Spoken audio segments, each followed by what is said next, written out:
Para કમાન્ડોની training પૂરી કરીને આપણો ભાઈ આવી ગયો ફરીવાર વતનમાં. લગભગ ગામમાંથી એક એવો વ્યક્તિ બાકી નહીં કે હામે એમાં નહીં આવ્યો. તો ગુડ મોર્નિંગ અને જય માતાજી. હવારમાં પહોંચી ગયા આપણે સીધા જ મહુ, કેમ કે અમારા ગામનું ગૌરવ એવા શિવજીભાઈ પેરા કમાન્ડોની ટ્રેનિંગ પૂર્ણ કરીને ફરીવાર વતનમાં આવે છે, તો એને પિકઅપ કરવા જઈએ. અને અમારા આર્મીમાંથી કોઈ પણ જવાન આવે એટલે જોરદાર આયોજન કરવામાં આવે છે અને ભવ્યથી ભવ્ય રેલી કાઢવામાં આવે. અને અમારા ગામમાંથી એક એવો વ્યક્તિ બાકી નહીં કે આ રેલીમાં ભાગ નહીં લીધો. અને ભાઈ ડીજે ની ધમધમાટી બોલાવતા બોલાવતા આપણે પહોંચી ગયા આપણા ગામમાં આવીને બોલાવી દીધો બહરો.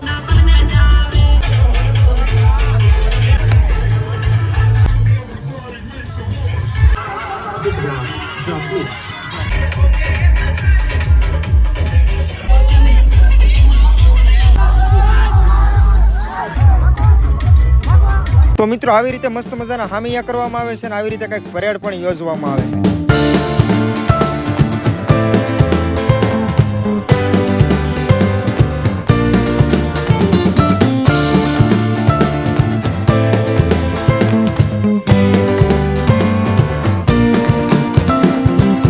અને મિત્રો આમ તો જુઓ પબ્લિક, લગભગ ગામમાંથી એક વ્યક્તિ બાકી નહીં હોય કે આ સામે એમાં નહીં આવ્યા. અને ફરીવાર ડીજે ના તાલ ઉપર અમે બોલાવી દીધી હલકી ફુલકી બાકાજી.